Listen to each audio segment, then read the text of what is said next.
ભારતીય પરંપરા જે એકબીજાને પગે લાગીએ છે એ વ્યવહારથી કેવું કહેવાય કે શરીર શરીરને પગે લાગે છે, પણ એ રિસ્પેક્ટ આત્માને જાય છે. કોણ જાય છે? એની અંદર રહેલા પરમાત્મા જે આત્મા રૂપે પ્રકાશિત છે, અનુભવ રૂપે પરમાત્મા થાય છે. ઘણા બધા લોકોને પરમાત્મા અને આત્મા એની વ્યાખ્યા, એની સમજણ, એની રજૂઆત બધા અલગ અલગ કરતા હોય છે. કેટલાક લોકો આત્મા એ પરમાત્માનો અંશ છે એવું પણ કહે છે. કેટલાક લોકો કહે છે કે પરમાત્મા અને આત્મા જુદા છે. અને આવી બધી વિવિધતાને કારણે માણસને પરમાત્મા અને આત્માની સહી પરિભાષા શું છે તે ખબર નથી. આત્માની શરૂઆત હું આત્મા છું એની શરૂઆત ત્યારે થાય કે જ્યારે ડેવલપ થયેલો જીવ પહેલી વખત હિન્દુસ્તાનમાં જન્મ લે. હિન્દુસ્તાનમાં જ આત્મા કર્મનો સિદ્ધાંત અને પુનર્જન્મની વાતો છે. બીજે ઠેકાણે આ વાતો છે. એટલે માં ખાતો ડેવલપ થયેલો જીવ હોય એને જ આત્માનો વસ્તુ ખબર પડે. હું આત્મા છું, કર્મનો સિદ્ધાંત અને પુનર્જન્મ છે. ડેવલપ થયેલો માં ખાતો પણ એ આત્માની જે સમજણ છે એ સમજણ એની વ્યવહાર દ્રષ્ટિ છે. શું છે? હું આત્મા છું એ વ્યવહાર દ્રષ્ટિ છે. હિન્દુસ્તાનમાં 90% લોકોને ખબર છે, પણ નિશ્ચયથી હું શુદ્ધ આત્મા છું એ માન એને સંકિત કહેવાય. નિશ્ચય સંકિત. પેલું વ્યવહાર સંકિત એટલે માને છે. નિશ્ચય સંકિત એટલે માનીને ઉપયોગ કરે છે. શું કરે છે? Not to believe but to follow. કે ભાઈ શરીરને આત્મા જુદા છે એવું અનુભવ કરવા એ પ્રયત્ન કરે છે. ત્યારે એને નિશ્ચય સંકિત કહેવાય. શું કહેવાય? એ નિશ્ચય સંકિત વર્તમાન થતા થતા કેવળ દર્શન પ્રાપ્ત કરે. કેવળ દર્શન. હા, ત્યારે એને સાયક સંકિત થાય. 12મા ગુંઠાણ. અને ત્યાર પછી કેવળ દર્શન થાય, કેવળ જ્ઞાન થાય. એટલે કેવળ જ્ઞાન એટલે કેવળ જ્ઞાન થયો એટલે પરમાત્મા થઈ ગયો. અને નિશ્ચય સંકિત થયું એટલે આત્મા છું એના અનુભવનો પ્રયત્ન કરવા માંડ્યો અને સંસારની કિંમત ઘટાડો. It's a process. આત્મા પરમાત્મા ક્યારે કહેવાય કે પરમાત્માની બધી શક્તિઓ મને રિયલાઇઝ થઈ ગઈ. સો આઈ એમ પરમાત્મા. અને આત્મા મીન્સ આઈ નો ધ આત્મા શું છે, આત્માના ગુણો શું છે, આત્માનું મહત્વ શું છે, આ બધું જાણવું અને હું આત્મા છું, શરીર નથી એ રીતે સેપરેશનનો પ્રયત્ન કરવો એ નિશ્ચય સંકિત. સમજાય છે?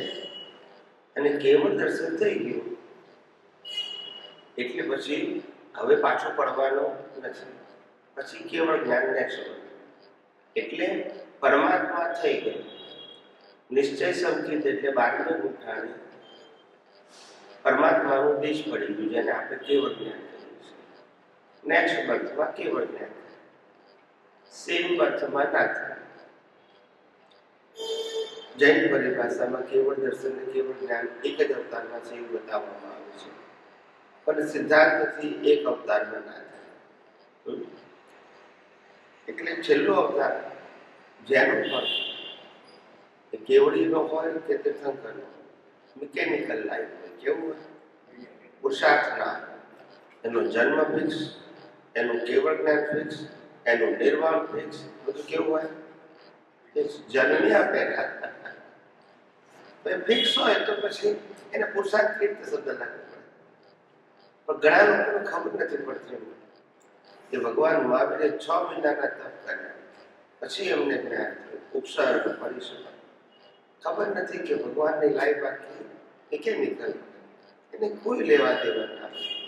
મહાવીરની બાહ્ય લાઈફ સાથે અંદરની જ્ઞાન દશાને કોઈ લેવા દેવા ના હોય. બાહ્ય લાઈફ એટલે કુદરતી રચના, એમાં કોઈનું ના ચાલે, મહાવીરનું ના ચાલે અંદરના મન. કારણ કે આનો ક્રિએટર, ઓપરેટર, ડિસ્ટ્રોયર તો કુદરત જ રહેવાનું. મહાવીરનું બોડી હોય કે આપણું બોડી હોય, principle is same for all. એને સિદ્ધાંત કહેવાય. વ્યક્તિ બદલાય એને સિદ્ધાંત ના કહેવાય. ક્યારેય ના બદલાય, કોઈના માટે ના બદલાય. એને લો ઓફ નેચર કહેવાય. અને જે બધાના અલગ અલગ હોય એને લો ઓફ સંપ્રદાય કહેવાય. સંપ્રદાયના કામ બધાના કેવા હોય? જુદા જુદા. એક રામને માને, એક કૃષ્ણને, એક મહાવીરને, એક શિવને, એક સ્વામિનારાયણને, એક ક્રાઇસ્ટને માને, એક અલ્લાહને માને. એને જેમ આદમી માને, પણ એને સનાતન સત્ય ના કહેવાય. એને ધાર્મિક સત્ય કહેવાય, સાંપ્રદાયિક સત્ય કહેવાય, સનાતન સત્ય ના કહેવાય. સનાતન સત્ય એને કહેવાય કે જે માનો કે ન માનો તો પણ લાગુ પડે. માટે એનું નામ લો ઓફ નેચર. કુદરતનો કાનૂન બિલકુલ ના માનો તોય લાગુ પડે, એનાથી બહાર તમે જઈ શકો નહીં. અને માટે અજ્ઞાન એટલે કુદરતી કાનૂન અને કુદરતી રચના ન જાણવું, એને ભગવાને જ્ઞાનીઓએ અજ્ઞાન. કારણ કે આ શરીરનો બનાવનાર, ચલાવનાર, અંત લાવનાર કુદરત અને કુદરતનો કાનૂન છે. તમે એને જાણતા નથી. આખી શરીર તો રામકૃષ્ણ મહાવીર બનાવ્યું છે, તો એ ચલાવે છે. તો પછી એને જાણો કે ના જાણો, આને શું ફેર પડશે? એ તમારી ધાર્મિક શ્રદ્ધા છે, ફોર પુણ્ય. એમાં ના નથી કે તમે એને મુક્તિ સાથે લેવા દેવા. તમારું અજ્ઞાન છે કે આ દુનિયા કેવી રીતે બની, આ શરીર કેવી રીતે બની. તમારું અજ્ઞાન છે કે આ દુનિયા કયા કાનૂનથી ચાલે છે અને આ બધું કયા કાનૂનથી ચાલે છે, એ નથી જાણતા. અને આ જન્મથી મોત સુધીની શરીરની બધી અવસ્થાઓ એ શું છે, અને 5 ઇન્દ્રિયથી ઉપવાદ કે દુનિયા શું છે, એ સૈદ્ધાંતિક રીતે નથી જાણતા. એ અજ્ઞાન છે. અને એ અજ્ઞાન છે તો પછી રાગદ્વેષ થવાના છે. કુદરત ચોખ્ખું જ કે છે, શરીર તમારું નથી, હવા પાણી ખોરાક તમારા નથી, આ શ્વાસ પણ તમારું નથી. તો સત્તા, સંપત્તિ, સંબંધ, સાધન તમારે કેવી રીતે હોઈ શકે? અને હું તમને આ બધું વિઝન તરીકે તમે થાશો ને, ના પણ કે મારા શરીરને લઈ કેમ લે છે? શું કે છે? બોલતા નથી. ત્યારે કુદરત કે તું લઈને આવ્યો ને, તું કે ના લઈ જવાનું, તું કે ના તું મારા કેમ કરે છે? નથી લાવ્યો, નથી લઈ જવાનું, મારા શબ્દ કેમ બોલે છે? ના સમજાય છે? લાવ્યો નથી અને લઈ જવાનો. આ નિયમ બધા માટે કેવો છે? તો you are user or owner. અને થઈ જઈએ છે પછી માર પડે કે ના પડે સાહેબ? આ એનો માર કરીએ છે, માલિકીનો. બહુ સમજવા જેવું છે આ દુનિયા. આ દુનિયા ધાર્મિક નથી. The world is a science. મહાન પુરુષોએ કેટલી વખત કીધું છે, જૈનિઝમમાં છે, વેદાંતમાં, ગીતામાં છે કે વર્લ્ડ ઇઝ અ સાયન્સ. તમે સમજો તો, નહીં તો પછી સાંપ્રદાયિક ધર્મ સમજો, કશું નહીં. સાયન્સનો મતલબ ફોર ઓલ એન્ડ ઇક્વલ. ક્યારેય ભેદભાવ ના થાય. ને સાયન્સ સમજો ને તો ચિંતા જ ના થાય, કાલે શું થશે. આ બધા મહાન પુરુષો જેને આપણે હિસ્ટોરિકલ વ્યક્તિઓ કહીએ છીએ, એ ચિંતા મુક્ત કેમ ફરતા હતા જંગલોમાં? રાજા મહારાજાના પરિવારમાં જન્મેલા, જંગલોમાં ફરતા હતા અનેક વર્ષો. કેમ? કોઈ ટેન્શન નહીં. હવે શું થશે મારું, પરિવારનું શું થશે, રાજ્યનું શું થશે, કોઈ ચિંતા નહીં. આપણે તો અઠવાડિયું બારગામ જવાનું થાય તો આપણે ઘરમાં કેમનું ચાલતું હશે? એ જીવતા હશે કે એવું લાગે આપણને? એવું થઈ જાય. એટલા બધા આપણે શું કહેવાય કે અજ્ઞાની છે. એ લોકોને કઈ ના થાય, કઈ જ ના થાય. એક સેલ પણ પરમાણુ ના આવે, કારણ કે એ લોકો વર્તમાનમાં ચાલતા. કેવા? they live in a present all the time. અત્યારે શું છે એ જ મારે જોવાનું છે. ગઈકાલે શું હતું, આવતીકાલે શું થશે, એનું મારે જાણવાની જરૂર નથી. કારણ કે બધું કુદરતના હાથમાં છે પ્રભુ, પણ હાથમાં છે. એક ભાઈ કે ગઈકાલની વાતો, ગઈકાલ એટલે ભૂતકાળમાં બનેલું હોય એની વાતો તો આપણને યાદ આવે જ નહીં. ના કેમ યાદ આવે? લોકો તમે યાદ આવે એ આપણો પ્રશ્ન નથી, એની વેલ્યુ કરવી એ આપણો પ્રશ્ન છે. યાદ આવે ભલે બાયપાસ કરી નાખો, પણ તમે તો વેલ્યુ કરો છો. 15, 20, 25 વર્ષ પહેલા કોઈને ઝઘડો થયો તો કે હજુ મને યાદ છે, હું છોડીશ નહીં એને કહે છે. આવી રીતે યાદ રાખવાની જરૂર. કુદરતનું કેવું કારણ છે કે આજે તારીખ કઈ થઈ? આજે 27મી ઓક્ટોબર 2022. તો 26મી ઓક્ટોબર 2022 અને પહેલાના સમય માટે આપણે બધા મળી ગયા. યસ કે નો?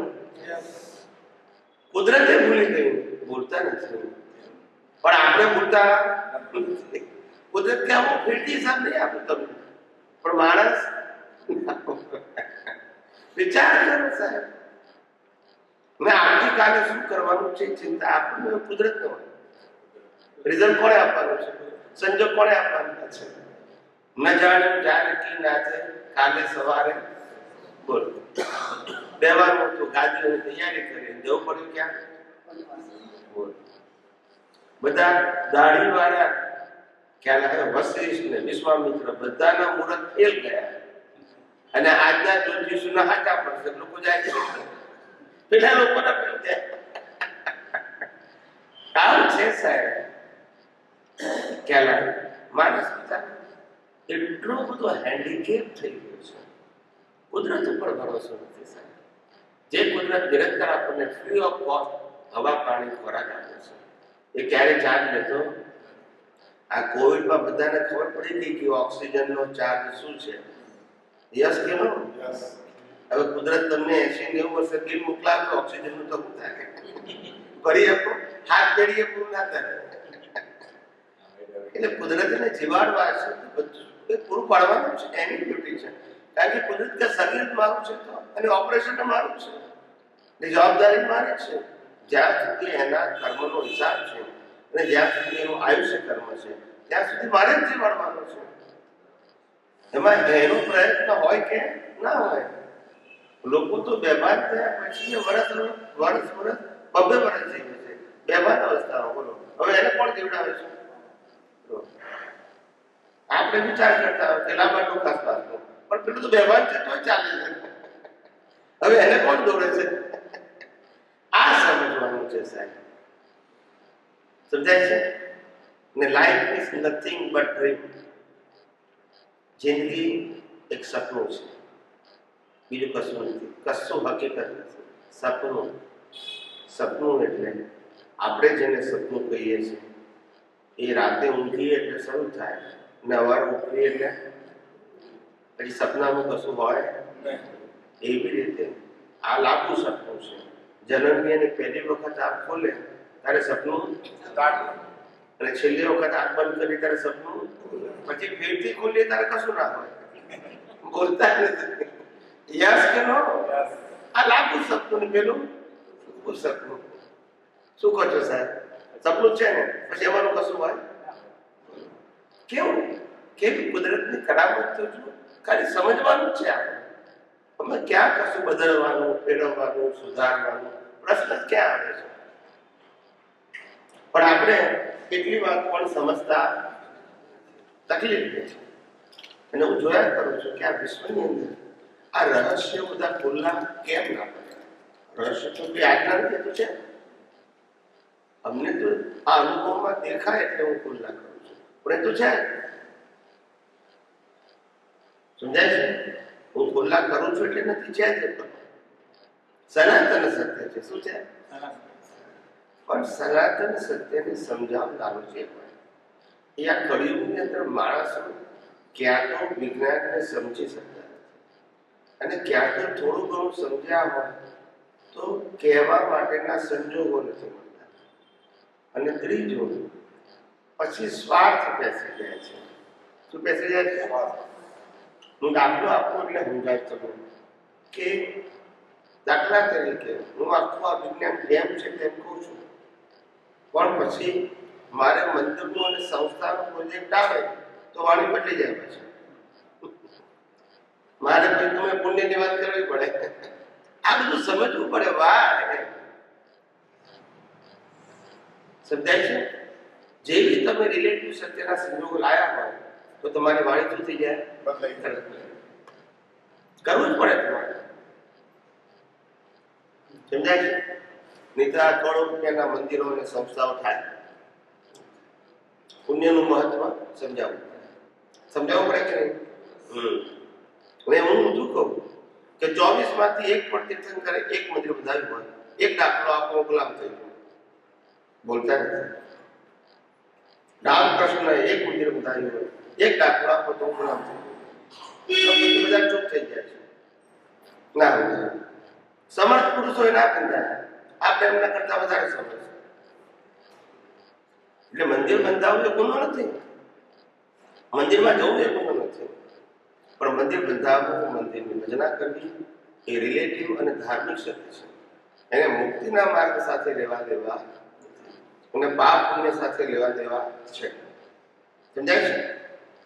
પાપ પુણ્ય અને પ્રાયશ્ચિત સાથે મંદિરને લેવા દેવા છે. મુક્તિના માર્ગ સાથે લેવા દેવા નથી.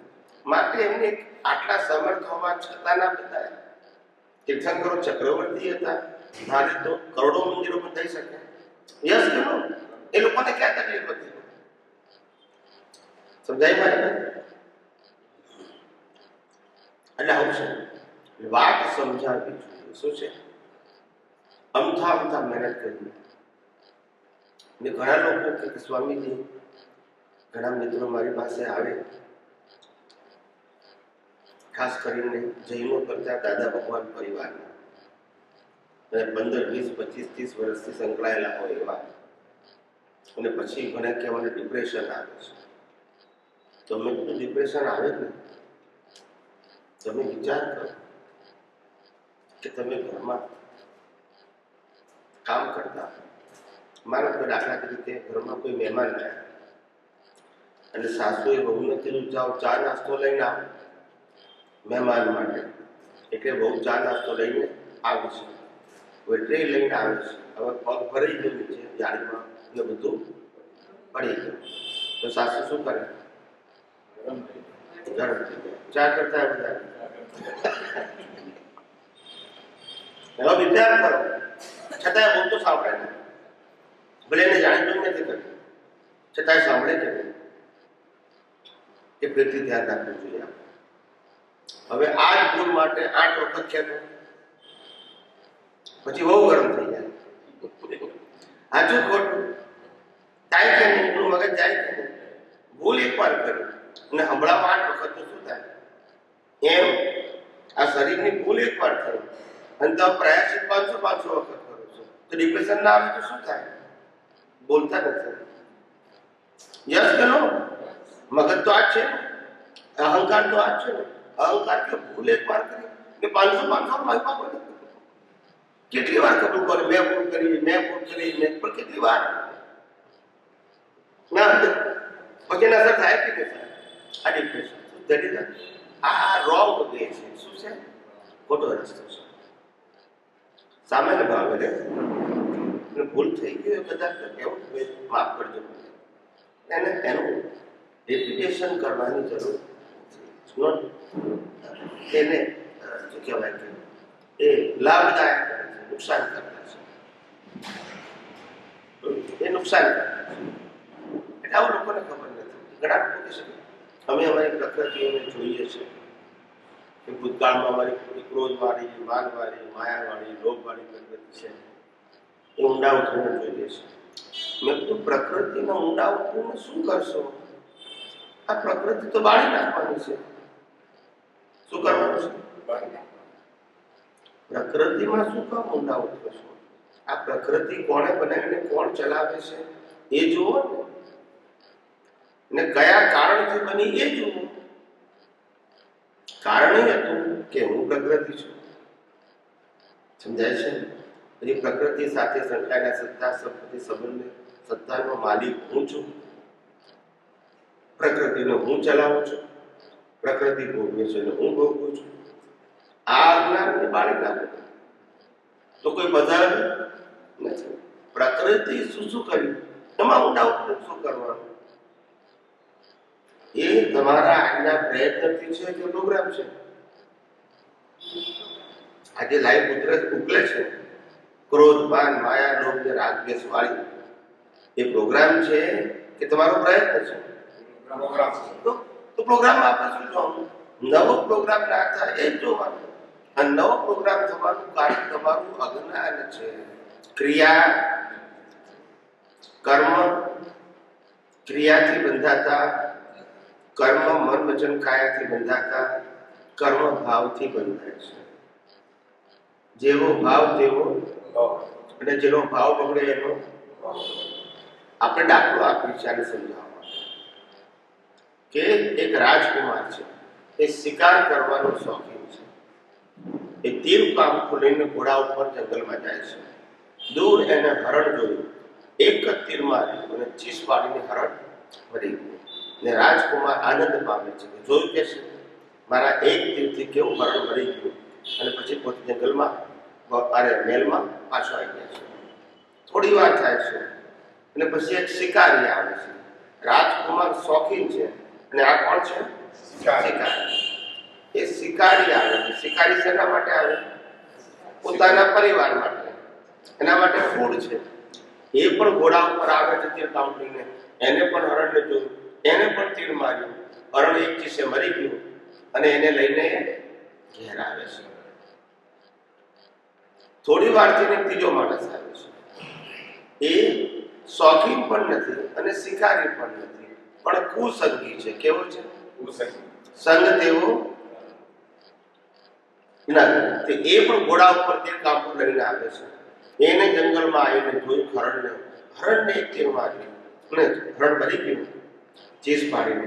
અને આ માણસ નથી શોખીન, નથી શિકારી, પણ કુસંગી છે. એટલે જેવું હરણ ચીસ પાડીને મરી ગયું એને ફિલિંગ થઈ કે મારા ક્ષણિક સુખ હતા, મેં પંચેન્દ્રિય જીવની હિંસા કરી નથી. ક્ષણિક સુખ કેવું? બસ મેં મારી એક તીર કામ નથી. હવે તેનું શૂટિંગ જુઓ તો ઘોડા ઉપર આયા, તીર કાપવું લીધું અને હરણને માર્યું. એટલે તેની ક્રિયા કેવી થઈ? વિડીયો શૂટિંગ કરે તો કેવી આવે? એક જ સરખી આવે. યસ કે નો? પણ તેના કર્મના ફળ જુદા. ખ્યાલ આવ્યો? જે માણસે માર્યા પછી પશ્ચાતાપ કર્યો, કુસંગી. પશ્ચાતાપનો ગુણ એ હ્યુમેનિટી છે, માનવતા. એટલે એને પાપ તો ભોગવવું પડશે, પણ મનુષ્ય ભાવમાં પાપ ભોગવશે. અને બીજો શિકારી હતો, જે પરિવાર માટે કરતો હતો, પણ કોઈ પણ પંચેન્દ્રિય જીવને મારીને ખાવું એને પાછો થાય. એટલે બીજા અવતારમાં પશુનો નિર્માણ કર્મ ભોગવશે. અને ત્રીજો શોખીન હતો, રાજકુમાર. ખ્યાલ આવ્યો? એટલે એને માર્યા પછી આનંદ વ્યક્ત કર્યો. એટલે એનું કર્મ શું થઈ ગયું?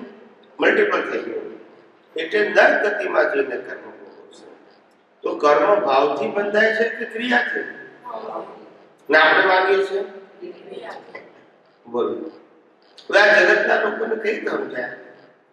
કઈ રીતે સમજાય? મન વચન કાયાની અવસ્થા માત્ર કુદરતી રચના છે. કુદરતી રચનામાં આપણે જવાબદાર કેત હોય છે, પણ કુદરતી રચનામાં ભાવ શું કરો છો? ભાવથી ભાવ છે, ક્રિયાથી ભાવ નથી. ક્રિયા પોતે જ ફળ છે. ફળનું ફળ ના આવે, પણ એ ફળ ભોગવતી વખતે બીજ ક્યાં નાખો છો? બીજ એટલે ભાવ, એનું પાછું ફળ આપશે. આવું આખું સાયન્સ છે. આમાં કોઈ જગ્યાએ ધર્મ સંપ્રદાય ફોર્મેટ ક્યાં આવે છે સાહેબ? અને જરૂર છે? સ્વામીજી આપણે જે કીધું કે કર્મ એ ભોગવવાનું સાધન છે, શરીર ભોગવવાનું સાધન છે. તો કુદરત એવું બધા જોડે કેમ કરે કે એને ભોગવવા માટે આવવું જ પડે? કુદરતને ખબર છે કે છેવટે આપણે મોક્ષ અપાવવાનું છે, છેવટે આપણે મોક્ષમાં જવાનું છે, ભલે એક ભવે, બે ભવે કે હજારો ભવે. તો પછી કેમ અમને બધાને ભોગવવા માટે અહીંયા મોકલે છે? હા, એનું કારણ એ છે કે તમે પાસ થવા જોઈએ ને. પાસ થવાના છો એ નક્કી છે, પણ કેટલા ભવે? એ વખત ફેલ થશો, એક્ઝામ આપવી પડશે. જન્મ એટલે એક્ઝામ જ છે. પણ પાસ થવા માટે કેમ મોકલે? એમ ખબર જ છે કે છેવટનું આ જ થવાનું છે. હા, પણ એક વસ્તુ છે કે તમે જ્યાં સુધી આ જગતમાંથી માલિકી ભાવ, કરતા ભાવ ને ભોગતા ભાવ નહીં કાઢો તમારામાંથી, દ્રષ્ટિમાંથી, ત્યાં સુધી કુદરત કહે છે તમે કર્મબાદ બનો, રાગ દ્વેષ કરીને, ને મારે રિઝલ્ટ આપવાનું, તમે પાસ થઈ જાઓ, તમે બધું કુદરતી રચના જુઓ, મને ક્યાં વાંધો છે, ભલે ને મારા માટે કરો. પણ એ કર્મ પણ આપણને કુદરતે જ બંધાવ્યા ને. ના, કર્મ અજ્ઞાનતાથી બંધાય, ફળ કુદરતે આપે, ક્રિયા રૂપે કુદરત કરાવે છે, ભાવ રૂપે તમે કરો છો. મિથ્યા જ્ઞાન ને મિથ્યા દર્શનથી કર્મ બંધાય છે અને મન વચન કાયાથી કર્મ ભોગવાય છે. એ ભોગવતી વખતે તમારી પાસે સ્વતંત્રતા નથી અને કુદરત કહે છે તમે જવાબદાર પણ નથી. પણ જવાબદાર ક્યારે જાઓ છો? ભોગવતી વખતે પાછા નવા બીજ પાડો છો, એના માટે જવાબદાર છો. તમે 100% કુદરતી રચના જુઓ, ભલે મારામારી કરતા હો, કુદરત કહેતો હોય બસ. તમે ફેલ થાવ છો માટે જન્મ મરણ છે. પાસ થાવ તો કેવી રીતે હોય?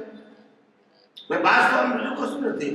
જન્મથી મોત સુધી બધી જ અવસ્થાઓ મન વચન કાયાની અને 5 ઇન્દ્રિયોથી અનુભવાતી સૃષ્ટિની ખાલી કુદરતી રચના જુઓ. કારણ કે ના જુઓ તો કુદરતી રચના છે, તો નથી જોતા એ જ અજ્ઞાન છે ને. બીજી મહેનત ક્યાં છે? એમ કોઈ મહેનત શું છે? નથી ત્યાગ કરવાનો, નથી ભૂખ્યા રહેવાનું, નથી કશું આપવા લેવાનું, નથી કશું છોડવાનું, નથી કશું મેળવવાનું, કશું જ નથી આ દુનિયામાં સાહેબ. માત્ર હિસાબ પૂરો કરવા આવ્યા છે. સવારે જે મેં પૂછ્યું ને કેવો છે જન્મ શેના માટે? આમ જન્મ જન્મ કેમ આપે છે? હા, જન્મ એ ક્यों है? કહું જન્મનું કારણ શું છે કે માણસ નિગોદમાંથી નીકળે ત્યારથી એની ડેવલપમેન્ટ કરતો જાય છે. એક ઇન્દ્રિય, પછી 5 થાય, 2 ઇન્દ્રિય, પછી 3 ઇન્દ્રિય, પછી 4, પછી 5 ઇન્દ્રિય. આ એનું અપગ્રેડેશન છે, આની મેચ્યોરિટી છે, ઇન્દ્રિય જ્ઞાનનો વિકાસ. પછી 5 ઇન્દ્રિયમાંથી મનુષ્યમાં આવે ત્યારે 5 ઇન્દ્રિય વત્તા બુદ્ધિ મળે, પછી ઇન્દ્રિય જ્ઞાન વત્તા બૌદ્ધિક જ્ઞાનનો વિકાસ. પછી એમાંથી માર ખાય. શું માર ખાય? કે બુદ્ધિના જ્ઞાનથી એને પુણ્યવાથી અને સંપત્તિએ ભેગી કરી, એને જે જોઈતું હતું બધું મળ્યું એના પુણ્યથી, બંગલા, મોટર, ગાડી, બધું જ મળ્યું. પણ બધું મળ્યા પછી એને સમજાયું કે સુખ તો ના મળ્યું. શું ના મળ્યું? આ બધું કર્યું છે ના માટે, સુખ માટે. મેં નક્કી કર્યું કે મારી પાસે 10 કરોડનો બંગલો હોય તો મને સુખ મહેસૂસ થાય, પણ મળ્યો ખરો પણ સુખ મહેસૂસ ના થયું. મને એમ થાય કે મારી પાસે 1 કરોડની કાર હોય તો મને સુખ મહેસૂસ થાય, સ્ટેટસ તરીકે. પણ કાર મળી પણ સુખ ના મળે. બેનો લાગે કે આપણે ડાયમંડના જ્વેલરીના સ્વેલ દાગીના પહેર્યા, જેની કિંમત 25 લાખ રૂપિયા છે, એવા સાચા ડાયમંડના પહેર્યા, એનાથી સુખ લાગ્યું. પણ પહેર્યા પછી સુખ ના લાગ્યું.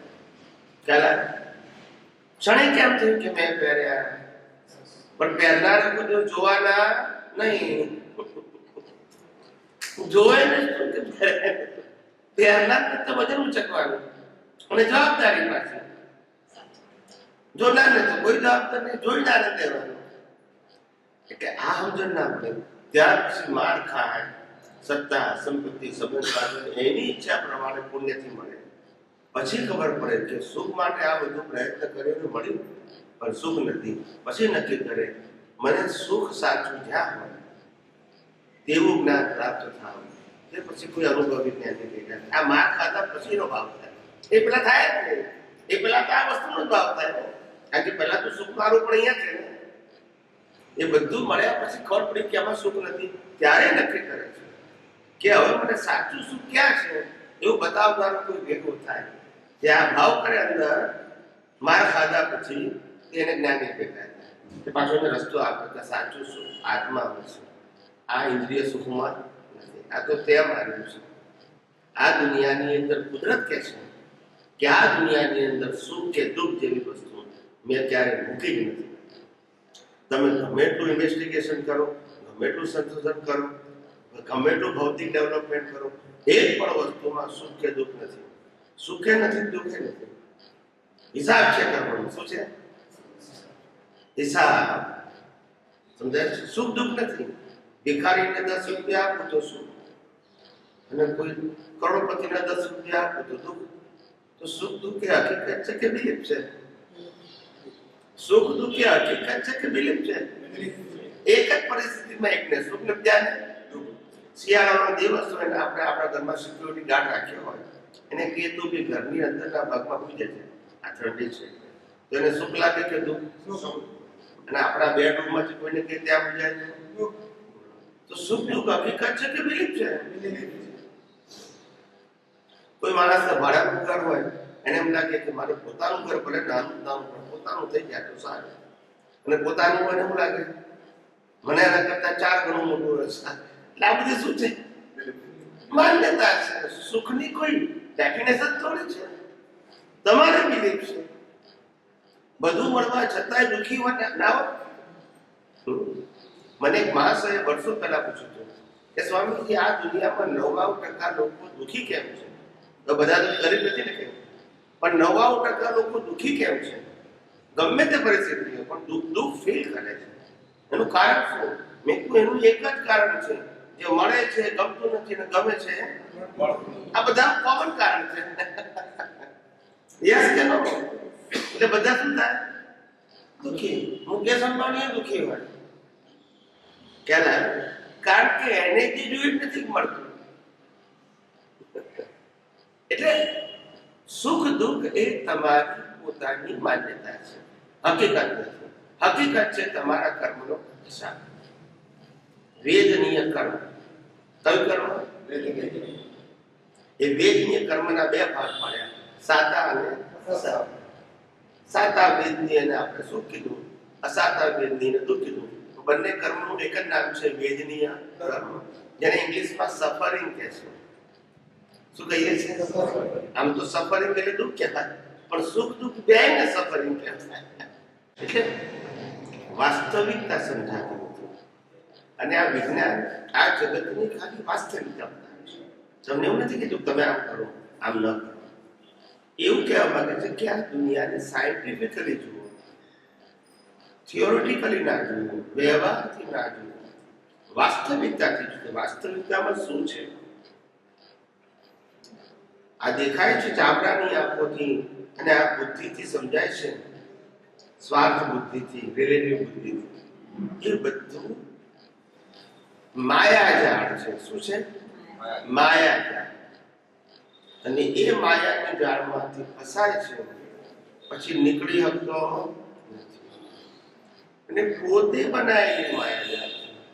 પોતે બનાવેલી માયાજાળ છે. અત્યારે તો પરિણામ રૂપે આવી, પણ બીજ કોણે નાખ્યા? પોતે નક્કી કર્યું તું સૌથી વધારે ભણવામાં સુખ છે, વધારે કમાવામાં સુખ છે, લગ્ન કરવામાં સુખ છે, બાળકો કરવામાં સુખ છે, આવું બધું માગેલું હોય. હવે જ્યારે બધું ભેગું થાય સમયે સમયે, ત્યાર પછી ખબર પડે કે આ બધું તો માગ્યું પ્રમાણે મળી ગયું. એજ્યુકેશન મળ્યું, પૈસાએ મળ્યા, પત્નીએ મળી, બાળકોએ મળી. હવે આ બધાને પરણાયા ખરા છોકરાઓ. હવે ખબર પડી કે સુખ ક્યાં છે એ જ ખબર નથી. હું મારા માટે જીવું, વાઈફ માટે જીવું, છોકરાઓ માટે જીવું, વહુ માટે જીવું, દીકરી માટે જીવું, જમાઈ માટે જીવું, મારા મા બાપ માટે જીવું, એમના મા બાપ, કોના માટે જીવું એ જ ખબર નથી. હવે માયાની જાળમાં ફસાઈ ગયો. પછી કે હવે જેમ સંજોગ આવે જેવું આવે. હવે કોઈ ચોઈસ રહી તો શું કરે? કારણ કે હવે માયાની જાળમાં ફસી ગયો. ભાઈ આજે આમ થયું, જવું જ પડે. આજે આમ થયું, ચોઈસ જ નથી તમારી. ક્યારે એટલી બધું પાથરી દીધું. હવે શું કરે? હવે એમાંથી બહાર નીકળાય નહીં. ફરજિયાત થઈ જાય. શું થઈ જાય? અમારે એક મહાશયને મેં અમેરિકામાં મળ્યો તો 94 કે 95. તે મહાશયને 40 મોટરનો માલિક. કેટલી? 7 માળનું તેનું મકાન, 4 માળ અંદર ને 3 માળ ઉપર, અને 500 કારનું તો પાર્કિંગ પોતાનું. વૈભવી માણસ. તે અમે ગયા કે એની વાઈફ ઘરમાં હતી, જીવ કરતી હતી ઘરમાં. પછી અમે ગયા એટલે બેસાડ્યા, ચા પાણી. પછી વાતચીત થઈ ગઈ. મેં કહ્યું તમે તો બહુ સુખી કહેવા, અઢળક સંપત્તિ. મને કે શું સુખી, 6 મહિને એકવાર હાથે ચાય પીતા નથી. ટાઈમ જ ક્યાંથી? રાત્રે 12 વાગે જવું પડે, 2 વાગે જવું પડે, ફોન આવે જવું પડે. આટલી ભીડ તો એટલે કઈ ને કઈ પ્રોબ્લેમ આવ્યા જ કરે ને સાહેબ. આપણે એક દુકાને તો કેટલા પ્રોબ્લેમ આવે છે. ચાલી મોટર તો શું થાય? એટલે આવું સાહેબ, પીઝા જ ખાવાના હોય છે. એટલે જિંદગી આવે સાહેબ. એટલે આપણને લાગે કે પૈસામાં શું છે. હા, પૈસા એ જીવન જીવવાનું જરૂરિયાતનું સાધન છે. એ આપણે માનીએ કે પૈસા કમાવા જોઈએ જીવન જીવવાનું, ને લાચારીની જરૂર નથી. પણ પૈસા સુખ આપશે એ માન્યતા કરી. પૈસા વ્યવહાર ચલાવવાનું સાધન છે, કરે છે. જવાબદારી નિભાવવાનું સાધન છે, એ કરે છે. પણ સુખનું સાધન છે, કાઢી નાખે. બધા થોડા વધારે પૈસા હશે તો ફેસિલિટી મળશે, હેપીનેસ ક્યારેય શું કીધું સ્વભાવ જ નથી. આપણા બધા મહાન પુરુષો જેને આપણે ભગવાન માનીએ છીએ, એ બધું છોડીને ચાલ્યા ગયા. શેના માટે? દુઃખ માટે. આ 24 તીર્થંકરો દુઃખ માટે ગયા જંગલો બધા. વિચાર કરો, આપણે જેને ફોલો કરીએ છીએ, આપણે જેને ભગવાન માનીએ છીએ, એ બધા ચાલ્યા ગયા. ભગવાન તો આવી 75 વર્ષની ઉંમર, 30 વર્ષે ચાલ્યા ગયા દીક્ષા લઈને, 42 વર્ષ જંગલમાં રહ્યા. યસ કે નો? શેના માટે? દુઃખ માટે. વિચાર કરો. આ તો માયાની જાળ છે. કેવી છે સમજાય છે? એટલે કહેવાનો મતલબ કે આટલો બધો મોહ અને આપણે માર કહીએ છીએ. અને મોહનું કારણ છે આપણે આ જગતનું સનાતન સત્ય જાણતા નથી, લૌકિક સત્ય જાણીએ છીએ. કેવું સત્ય જાણીએ છીએ? હમણાં એક ભાઈ હતા, તો મને કે છે મારી વાઈફ બાબુ કયા પ્રમાણે નથી કરતી. મેં કહું આ તમે સનાતન પ્રશ્ન ક્યાંથી કાઢ્યો? આ કે નવો પ્રશ્ન છે. મને કે નહીં તમે એવો મેં ઉપાય આપો કે અમને આ મગજમાંથી આ પ્રશ્ન જતો રહે. મેં કહું પણ હાજુ કહ્યું છે દુઃખ લાગશે. મને કે ના રાખો આ જતું છે. મેં કહું તમને નહીં તમારી વાઈફને દુઃખ લાગશે. હાજું કહીશું તો મને કે કહો છે. મેં કહું જે એના મા બાપની ને ભાઈ બહેનની થઈ નથી તમારી થાય? બોલતા નથી. એ બધા છોડી તમારી પાસે ના સમજાય એ તો તમને ક્યારેક છોડી દે તો કહેવાય. માટે કોઈનું થતું નથી. આ તો કર્મના શું છે, હિસાબથી જોડાયેલા છે ને હિસાબ પૂરા થાય એટલે છૂટા પડી જાય છે. માટે કોઈ આપણું છે તો આપણે કોઈના માટે છે એવું માનવાની જરૂર નથી. હિસાબ જરૂર છે. શું છે? આપણે કોઈ અહેસાન કરતા નથી. પતિ પત્ની બાળકોને રાખી છે એ કોઈ અહેસાન નથી. આપણો જ હિસાબ છે ને કર્મના હિસાબ આપણે મોથી નાખ્યા છે, હવે પૂરા કરવાના. બરાબર કે? અમારે એક ભાઈ હતા અમેરિકામાં, મને કહે તો હું પરણ્યા પછી દુઃખી થઈ ગયો. મેં કીધું કેમ? તો કે 90% પૈસા એ વાપરી નાખે છે અને ક્રેડિટ કાર્ડ ઘસાઈ દીધું પાછું. તો મેં કીધું કેમ પણ એવું થયું તમારે? હવે કે છે કે મારી પત્ની ભણેલી ગણેલી છે, ફ્લાઇટ સિવાય કોઈ જગ્યાએ જતી નથી. શું કીધું? સમજાય છે? ફ્લાઇટ સિવાય કોઈ જગ્યાએ જતી નથી. અને લક્ઝરિયસ ખર્ચા છે બધા. શું છે? મને કે હવે આમાં મારે જીવન કેમ જીવવાનું? મેં કીધું આ તમારું ટેન્ડર હતું તે આજે પૂરું થયું. ટેન્ડર તમારું. મારે વાઈફ ભણેલી જોઈએ, સુખી ઘરની જોઈએ, દેખાવની જોઈએ, હોશિયાર જોઈએ. ના ખ્યાલ આવે? આમ 5 જણ પાસે 50 મિત્રો પાસે આમ દેખાવી જોઈએ. તો મેં કહું બસ હવે પૈસા ભર્યા કરો બસ, બીજું શું થાય? ટેન્ડર તો પૂરું થઈ ગયું, હવે પેમેન્ટ કર્યા કરો. ના તમે વાંચ્યું તો પછી વાળતું નથી. તમારું ટેન્ડર કુદરતે પૂરું પાડ્યું છે, હવે તમારે પે જ કરવાનું છે. બીજો કોઈ રસ્તો? ભૂલ તમારી છે. ટેન્ડરમાં ભૂલ કરી દે ગયા. કુદરતે તો ટેન્ડર પાસ કરી દીધું. શું કરી દીધું? તો ફરિયાદ કરો એનો ઉપાય નથી કરશો. આવું છે. એટલે માણસો ને ખબર નથી પડતી કે આ સંજોગ કઈ રીતે આપણને ભેગા થાય છે. આપણા જ ભાવથી આ કુદરત સંજોગ આવે. કુદરત તો રિઝલ્ટ આપ્યું છે એક્ઝામ. કુદરત થોડી ભાવ કરે છે. ભાવ તમે કરો છો, એને ફૂલફિલ કોણ કરે છે? કુદરત કરે છે. આ સમજવાનું છે. ક્યાં અને ઘણા લોકો કહે છે કે સ્વામીજી, મોટા ભાગના લોકોને એવું કેમ થાય છે કે લગ્ન કર્યા પછી પતિ પત્નીને એકબીજાને ગમતા નથી હોતા 2-5 વર્ષ પછી? ના જ ગમે ને. 80 વર્ષ પહેલા ભાવ કર્યો હતો કે આવી પત્ની ને આવી પતિ જોઈએ. 80 વર્ષ પહેલા એ વખતે સંજોગ હતા, આજે સંજોગ હતા ના હતા. હવે એ વખતે સંજોગ પ્રમાણે સિલેક્શન કર્યું હોય એ આજે રૂપકમાં આવે, પણ આજે રૂપકમાં આવે ત્યારે સંજોગો બદલાઈ ગયા પાછા. એટલે આ કેમ આવું જોઈએ? યસ કે નો સર? હવે થાય શું પાછું? એટલે પાછું ભાવ કરેલું મળે તો પણ ગમે. આવી આને લોકોને આ વિજ્ઞાન ખબર નથી કેમ આવું થાય છે. Because of this. કારણ કે કુદરતનું કાનૂન છે એક્ઝામ અને રિઝલ્ટ, કોઝ અને ઇફેક્ટ, કર્મ અને કર્મફળ વચ્ચે મિનિમમ 1 વર્ષનું અંતર છે. આજે કર્મ બાંધો એનું ફળ આવતા બધા નેક્સ્ટ વર્ષમાં જશે. મિનિમમ 1 વર્ષ. વધારે બી થાય. મનુષ્ય સિવાયના કર્મ બાંધ્યા હોય તો પશુ એને બચીને પાછો મનુષ્યમાં તો 100-200 વર્ષે થઈ 100-200 વર્ષે થઈ જાય. ખ્યાલ આવે તો 200 વર્ષ પછી પરિસ્થિતિ કેવી હોય સાહેબ? હવે આજે વાંચ્યું 200 વર્ષ રિઝલ્ટ આવે તો પછી તમને ગમે આ વસ્તુ? ના ગમે. પણ કુદરત જે આપે છે તમારે માગેલું જ. આ પરિસ્થિતિને કારણે લોકોને સમજાતું નથી. ખ્યાલ આવે? બહુ આ બધી વસ્તુઓ તમારી વિશાળ દ્રષ્ટિ માંગી લેશે. તે વાતને સમજો. હું આ જગતને સમજવાનું કે આ કુદરત કઈ રીતે બધું કામ કરે છે એટલું તમે સમજશો ને તો તમને કોઈ પઝલ જ નહીં. બધું એક્સેપ્ટ થશે. બ્લેમ ક્લેમ કશું જ નહીં થાય કોઈના માટે. કારણ કે બીજના જ ફળ છે તો શું કરીએ? બીજના જ ફળ છે, કોઈને શું કમ્પ્લેન કરવાની? આપણા બીજના શું છે? આ બધું દરેક વ્યક્તિ પોતપોતાના જીવનમાં જે ભોગવી રહી છે પુણ્ય કે પાપ એ બધું પોતાના બીજનું શું છે? કોઈ જવાબદાર નથી. પોતે જ જવાબદાર છે. પણ આજે આ શરીર જવાબદાર નથી. આ શરીર તો કુદરતે આપેલું કર્મ ભોગવવાનું ફ્રેશ શરીર છે. માટે આ શરીર કે બીજું કોઈ પણ શરીર જવાબદાર હોય, જવાબદાર પ્રોગ્રામ ને પ્રોગ્રામ આ અવતારનો નહીં. વિચાર કરો.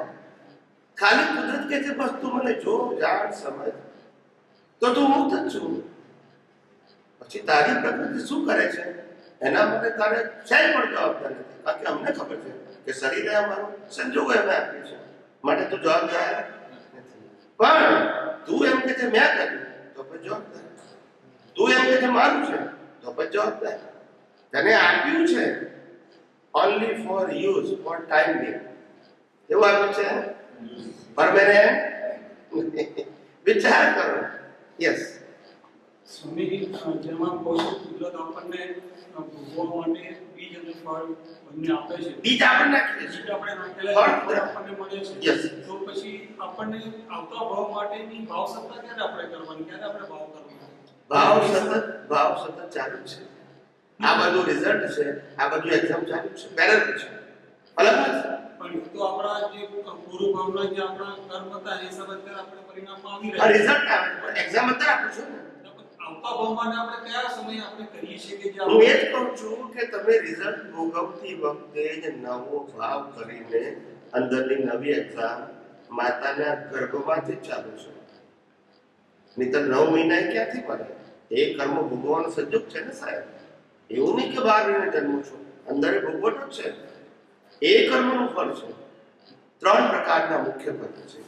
એક માતાના ગર્ભમાં ભોગવીએ છીએ અને બીજા ગર્ભમાંથી બહાર આવી ભોગવીએ છીએ. એના 2 પ્રકાર. એક જાગતા ભોગવીએ અને બીજા ઊંઘતા ભોગવીએ. આ પ્રકારો છે. પછી એના સેમી પ્રકારો તો ઘણા બધા છે. મુખ્યત્વે 3 પ્રકારો છે. પણ 3 પ્રકારો એ તમારા જ બાંધેલા કર્મના શું છે? ફળ છે. એટલે કર્યા જ કરો છો ભાવ. કારણ કે જે ભાવ કરનારો છે એ ક્યારે એને એજ સાથે લેવા દેવા નથી, એને જ્ઞાન દર્શન સાથે લેવા. હજુ માતાના ઘરમાં આવ્યો હોય ને એક જ મહિનો થયો તોય ભાવ કરે. ભાવ કરનારાને મેચ્યોરિટીની જરૂર નથી. મેચ્યોરિટીની જરૂર છે જન્મ્યા પછી બોડીની. ખ્યાલ આવ્યો? ત્યાંય ભાવ કર્યા કરે છે એના એજ પ્રમાણે. સમજાય છે? એટલે જે જ્ઞાન દર્શનનો પાર્ટ છે એના આધારે ભાવ થાય છે. બહારના સંજોગ એકે ના દેખાય તોય ભાવ થાય. રાત્રે સપનામાં ભાવ થાય અને એના ભોગવટો સપનામાં જ આવે પાછું. આ બધા કર્મ છે. કારણ કે કર્મ બાંધનારો એવો લાઈવ પ્રતિષ્ઠિત આત્મા ક્યારે સૂતો નથી. સૂઈ શકે નહીં, એને લાઈવ કહેવાય. અને જે જાગે છે ને ઊંઘે છે એ મિકેનિકલ છે. કેવું છે? મિકેનિકલ. મિકેનિકલ એટલે ટાઈમ સાયકલ. હા બોલો. કર્મ જે છે એમને આ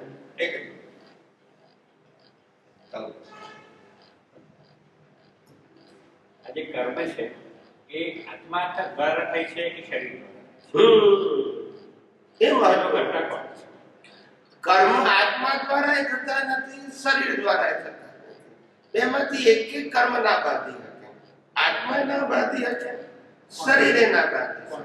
સમજાવો ધીમે ધીમે શાંતિથી. આત્મા ક્યારેય કર્મ ના બાંધે. આત્મા કર્મ બાંધતો હોય તો પછી મોક્ષમાં જઈને નહીં બાંધે. એ જો બાંધતો હોય તો પછી, અને શરીર કર્મ બાંધતું હોય તો પછી મળતું એ બાંધે. મળતું બાંધતું નથી. આત્મા સિદ્ધ ક્ષેત્રમાં બાંધતું નથી એટલે બે બાંધતા નથી. તો કર્મ કોણ બાંધે છે એ તો રહસ્ય છે. એમાં તો ધર્મગુરુઓ ફેલ ગયા બધા. આ બધા ધર્મગુરુઓ ફેલ કેમ ગયા? આ રહસ્ય જાણવામાં ફેલ ગયા. કોઈએ આનો બોર્ડ ના પાડ્યો કે કર્મ કોણ બાંધે છે. ખ્યાલ આવ્યો? બધા ધર્મગુરુ એક જ વાત કરે કે આ શરીર કર્મ ભોગવે છે ખરું અને કર્મ આ જ વાતો કરે. બાંધી છે યાર ને ભોગવે છે. એટલે તો લોકોને સમજ ના પડે કે આમાં લાઈન ઓફ ડિમાર્કેશન કયો ભાગ ભોગવવાનો અને કયો બાંધવાનો એ આ દિન સુધી કોઈ કહેતું નથી. Yes કે no? There is no line of demarcation. There is no any principle. It's always random. કારણ કે ફંડામેન્ટલ જ ખોટું છે. કેટેગરીઝ જ છે જુદી છે. આ બોડીની અંદર ત્રણ વસ્તુ છે. એક આત્મા, એક પ્રકૃતિ. આ પ્રકૃતિ કહેવાય. આત્મા પ્રકૃતિ. અને આ બેની વચ્ચે પ્રતિષ્ઠિત આત્મા છે જેનું નામ છે લાઈવ જીવતો અહંકાર. હું છું એવું જેને ભાન છે એને લાઈવ ઈગો કહેવાય. એ લાઈવ ઈગો પાસે જેવું જ્ઞાન દર્શન છે એવો ભાવ કરે છે. સરકમસ્ટાન્સ ગમે તેવા હોય, ના હોય તો એ ભાવ કરી શકે. ઘરમાં એકલો બેઠો હોય, કોઈ જ ના હોય તો એ સારામાં સારા અને ખરાબમાં ખરાબ ભાવ કરી શકે. ભાવ કરવા માટે સંજોગો હોવા જરૂરી નથી. હોય તો પણ કરી શકે અને ના હોય તો પણ કરી શકે. ખ્યાલ આવ્યો? એટલે ભાવ કરનારો ક્યારે ઊંઘતો નથી. એ લાઈવ પ્રતિષ્ઠિત આત્મા છે. એનું નામ લાઈવ ઈગો છે. ઈગો એટલે આઈ એમ, હું છું એવું જે માને છે એ કર્મ બાંધે છે. અને હું છું એવું જ્યારે જેને 100% સમજ્યું કે હું શુદ્ધ આત્મા જ છું, હું પ્રકૃતિ નથી, પ્રકૃતિનો એક ભાગ નથી, પ્રકૃતિ ભોગવે છે ને ભોગવનાર નથી, ઇવન તો પ્રકૃતિ સાથે મારે કોઈ લેવા દેવા નથી. હું માત્ર ચેતન, અવિનાશી અને અનંત શક્તિવાળો એવો શુદ્ધ આત્મા છું. આવું 100% પ્રતિષ્ઠિત આત્માને થઈ જાય પછી કર્મ ના બંધાય.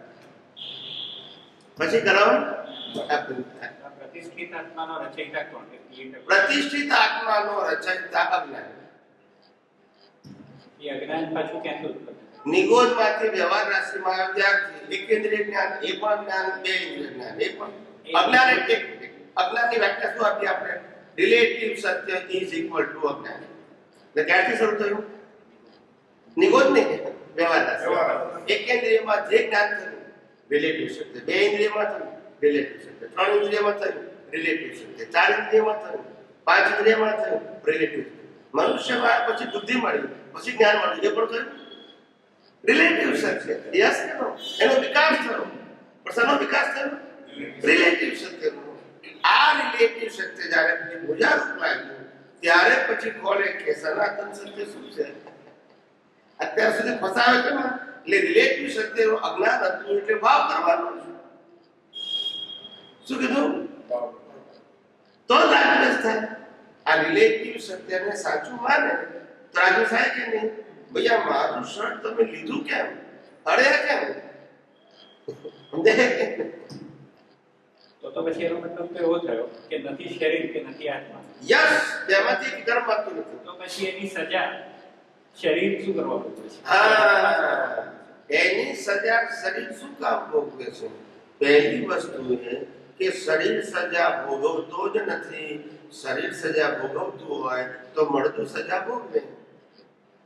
જો હોય બદલી નાખશે. અગ્નિમાં પણ એને જ તપવું પડે છે. હા, પણ એ રીતે ભોગવનાર કોણ છે? કોઈ ફરિયાદ કરી જશે મરતી પડતી કે ભાઈ મને કેમ બાળો છો? પણ જીવતો હોય ત્યાં તો તકલીફ એને જ થઈ છે ને. એ કોને છે? એટલે જીવતો હોય અને જો શરીરને થતી હોય તો મળતી વખતે શરીરને થવી જોઈએ.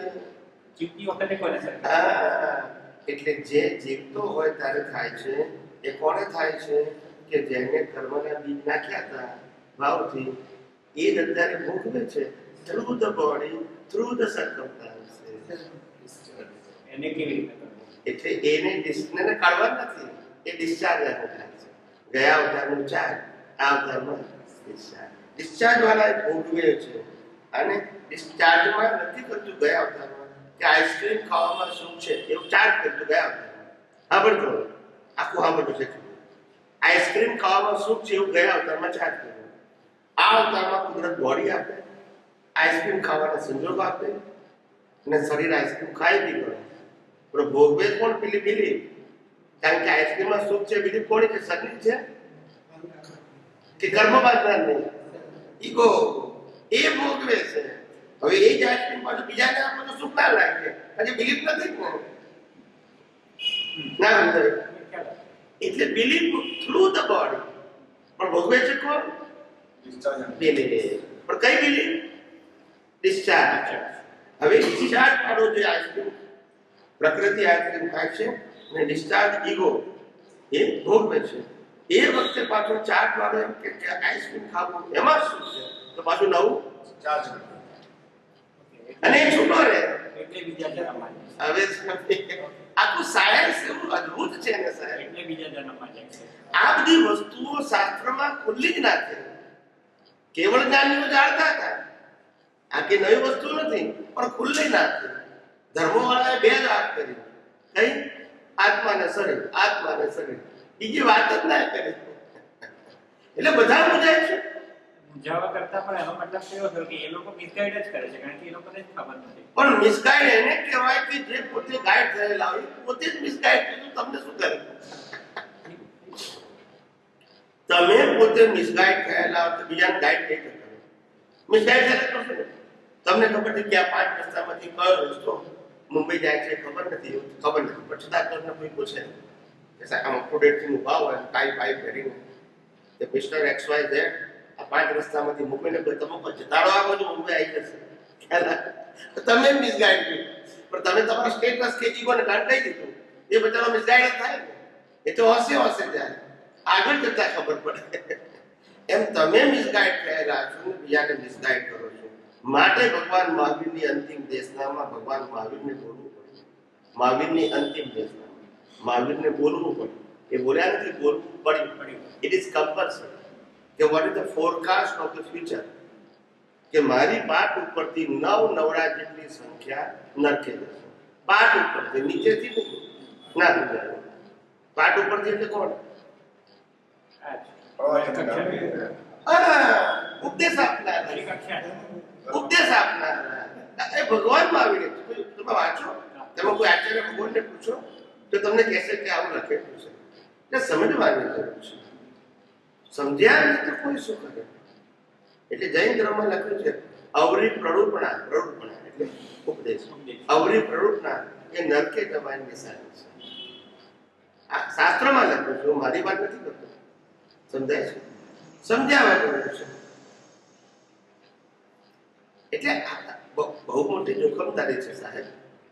ઉપદેશ આપો ને એ જોખમદારી છે. અને જ્યારે તમે ઉપદેશમાં સ્વાર્થ પડે ત્યાર પછી તો ભયંકર જોખમદારી.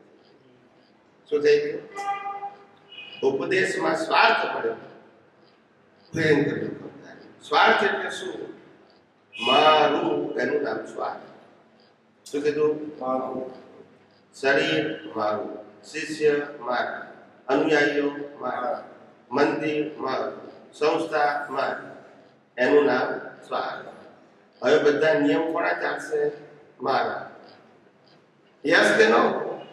એ જવાબદારી કોની? બોલો કે ના, અમે તો ત્યાગી છીએ, પણ ત્યાગીને કરવાનું શું? બધું મારું મારું છે. વેશ બદલવાથી કે અજ્ઞાન જતું ન થાય? વેશ બદલવાથી અજ્ઞાન જતું થાય? અજ્ઞાન એ દ્રષ્ટિનો વિષય છે, અજ્ઞાન એ જ્ઞાન દર્શનનો વિષય છે. એક એ કપડાનો વિષય છે. કપડાનો ત્યાગ કરવાથી ઘર પરિવાર છૂટે, એ વાત સાચી છે, પણ બીજો પરિવાર વધે એનું શું?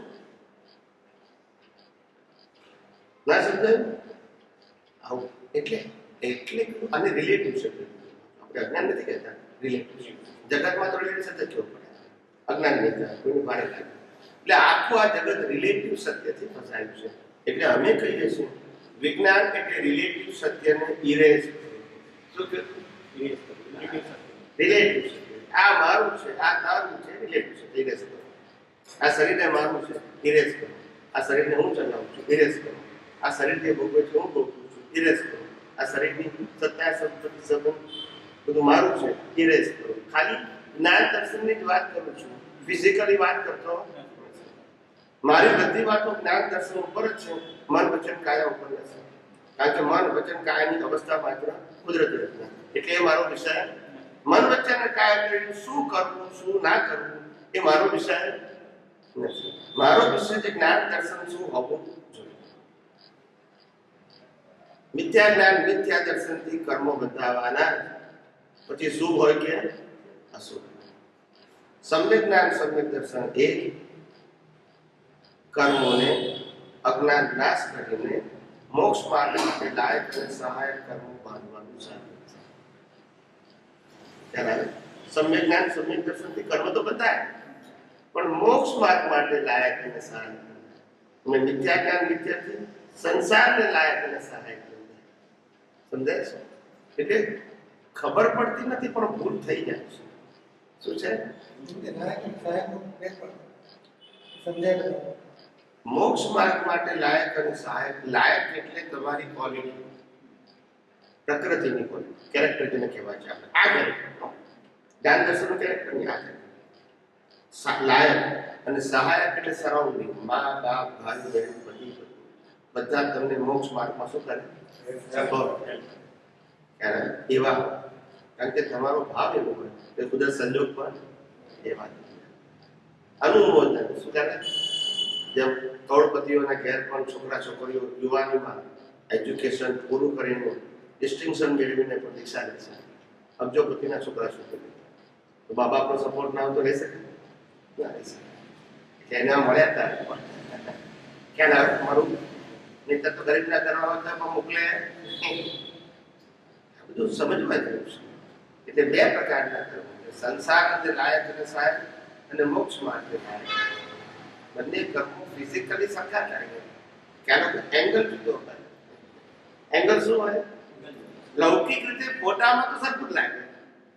જેમ મહાવીર પોતે રમ્યા, ભણ્યા, ભણ્યા, બાળક થયું, બાળકી થઈ ગયું, બધું આપણે જેવું જોઈએ. પણ અંદરનું જ્ઞાન દર્શન કેવું હોય? જુદું હોય. એનો ફોટો પડે. બહુ વિજ્ઞાન બહુ સમજવાનું છે. ને આ અદભુત વિજ્ઞાન હું કહું છું કે તો કુદરતનું વિજ્ઞાન છે, મારું વિજ્ઞાન નથી. હું તો ખાલી એને તમારી સમક્ષ પ્રોજેક્ટ કરું છું. પણ આ વિજ્ઞાન જે લોકો સમજશે એનું જીવન કળિયુગમાં પણ સત્ય જેવું થઈ જશે. સમજાશે. રાગ દ્વેષ ખલાસ થઈ જાય, એનાથી ઉત્તમ કયું જીવન કહેવાય? ક્રોધ માન માયાનો થાય જ નહીં. ભાવે કરીને, ઉદય કરીને તો હોય, ખ્યાલ ભાવે કરીને ના થાય. એવું ઉત્તમ ચાલે વિચાર. કારણ કે લાખો લોકોની હિંસા કરનારા રામ મોક્ષે ગયા. કેમ? તો કે બહારના રામ જુદા ને અંદરના રામ જુદા. પછી લેવા દેવા શું? આપણે કીધેલું ને, આપણે શું કીધેલું? દેહ અને આત્માને જે છૂટા જુએ છે, છૂટા જાણે છે અને છૂટા અનુભવે છે, એને શું કહેવાય? પરમ વિનય. વિનય એ રિલેટિવ શબ્દ છે. અને પરમ વિનય એ તમારું જ્ઞાન દર્શન છે. જ્ઞાન એવું છે કે હું શુદ્ધાત્મા છું, હું ચેતન છું, હું અવિનાશી છું, એ મારું જ્ઞાન છે. આ જ અવસ્થામાં અને મન વચન કાય તેની અવસ્થા માત્ર કુદરતી રચના છે. આ જ્ઞાન દર્શનનો ઉપયોગ એઝ ઇટ ઇઝ કરવો અવસ્થામાં એનું નામ પરમ વિનય. અને પરમ વિનયથી મોક્ષ છે. એમાં બદલવાનું, ફેરવવાનું, કરવાનું, ના કરવાનું સબ્જેક્ટ જ ક્યાં આવે છે? જરૂરી નથી કે સબ્જેક્ટની જરૂર નથી. અને આખું જગત એમાં ગુંચાયું છે. આ બધા જે ભાગલા પડ્યા છે ને પડ્યા છે રિલેટિવ સત્ય છે. સનાતન સત્યમાં ભાગલા હોય? સનાતન સત્યમાં કોઈ ભાગલા ના આવે. જેટલા ભાગલા છે રિલેટિવ સત્યમાં છે. અત્યારે તો બધાનો ઉદય કરવો છે. હું સમજણની વાત કરું. સમજણ એમ પડતું ત્યારે બીજ પડ્યું ત્યારે આ ફળ આવ્યું. એટલે ભૂત બીજમાં છે, રિઝલ્ટ તો ફરજિયાત છે. કે આપણે કંઈ પણ વાત કરીએ તો આગળ દેખાતી વસ્તુ એના બીજની વાત કરીએ છીએ. ફળ તો એના આપમાં છે. આજે વિચાર કરો, અહિંસા પરમો ધર્મ માનનારા તીર્થંકર ભગવંતો પોતાના છેલ્લા અવતારમાં ચક્રવર્તી તરીકે જન્મે ને કરોડો માણસોની હિંસા કરવાનો એમને ઉદય આવ્યો. એમની સિગ્નેચર હોય ના જ હોય. પણ ઉદયને એ શું કરે? કારણ કે આનો ક્રિએટર ઓપન ડિસ્ટ્રોયર કોણ છે? કુદરત છે. તો એ શું કરે? ભલે ને કેવળ જ્ઞાન હોય, કરે છે કશું? કારણ કે આનો કંટ્રોલ આ નથી સમજાતું જગતના લોકો કે આ હું છું અને હું ચલાવું છું, આ ભોગવું છું. આ નથી સમજાતું. આ મોટામાં મોટી બ્લન્ડર છે. આ સમજવું એટલું સહેલું નથી. એટલે તમે કોઈ પણ સાધુ સંત સંન્યાસી પાસે જશો અને એને ખાલી પૂછો કે આપણે તમે આધ્યાત્મની વાત કરો, ત્યારે તમને શું કહેશે? એ બધી ગૂઢ વાતો છે, એ તમારે નહીં કરવું. તમે ધર્મની વાત કરવાનું ફક્ત. કારણ કે એ લોકોને આધ્યાત્મની વાતો કરવી એટલે સિદ્ધાંત ના સમજાય, દર્શન ના હોય તો બોલાય જ નહીં. નહીતર તમે જવાબ આપી શકશો, બે પ્રશ્ન પૂછે તમારે ગોળ ગોળ ગોળ કરવું પડશે. કારણ કે આધ્યાત્મ એ સિદ્ધાંત છે અને ધર્મ એ શ્રદ્ધા છે, સિદ્ધાંત નથી. ધર્મને ગમે તે રીતે રજૂઆત કરી શકાય, કારણ કે એનો સબ્જેક્ટ પાપ પુણ્ય ને પ્રાયશ્ચિત છે. અને આધ્યાત્મનો સબ્જેક્ટ સિદ્ધાંત છે. એમાં ગોળ ગોળ ના આવવું જોઈએ. આજે જુદું, કાલે જુદું, પરમથી જુદું, હમણાં માટે જુદું, હમણાં માટે જુદું, એવું ના આવવું જોઈએ. તો પછી આધ્યાત્મ કહેવાય જ નહીં ને. સદેજ આખો સબ્જેક્ટ જુદો છે. આ જગતમાં 3 પ્રકારના ધર્મો છે. એક સામાજિક ધર્મ, બીજો ધાર્મિક ધર્મ અને ત્રીજો આધ્યાત્મિક. સામાજિક ધર્મ એટલે હ્યુમેનિટી, ધાર્મિક ધર્મ એટલે પાપ પુણ્ય પ્રાયશ્ચિત અને ફોર્મેટને ફોલો કરવું, એ નામ ધાર્મિક ધર્મ. અને આધ્યાત્મ એટલે આ બેથી ઉપર જે કુદરતી કાનૂનને, કુદરતી રચનાને જે સમજે છે અને આત્મા તરીકેની દ્રષ્ટિ મજબૂત કરે છે, તે આધ્યાત્મ છે. એમાં આ સામાજિક અને ધાર્મિક સબ્જેક્ટ જ ના હોય. શું ના? સબ્જેક્ટ જ ના. એ ગ્રેડેશન છે. આમાં પાસ થયો એટલે આમાં ગયો, આમાં ગયો પછી આમાં ગયો, પછી આ ના આવે. ક્રિયામાં હોય, દ્રષ્ટિમાં ના. એટલે આ બધું સમજતા સાહેબ બહુ વાર લાગે. એટલે અમે આ જગતની અંદર, આ ભારત વર્ષની અંદર એક ક્રાંતિ શરૂ કરી છે. ને અમારું મિશન છે 1000 સાયન્ટિસ્ટો બનાવવા. કેટલા? 1000 સ્પિરિચ્યુઅલ સાયન્ટિસ્ટ, ઇક્વલન્ટ લાઈક અસ. ભલે એનું ડેવલપમેન્ટ જુદું હશે પણ સ્ટેટસ એક જ. એવા 200 બની ગયા. કેટલા? 200. ને 50 અત્યારે પાઇપલાઇનમાં છે. એવા 1000 સાયન્ટિસ્ટો બનાવવા છે અને સ્વતંત્ર રીતે વિજ્ઞાનની વાત કરશે. મારા અંડરમાં નહીં, સ્વતંત્ર રીતે ઝૂમ ઉપર પોતાનું ગ્રુપ બનાવે અને વિજ્ઞાનની વાત કરે. કુદરતી કાનૂન, કુદરતી.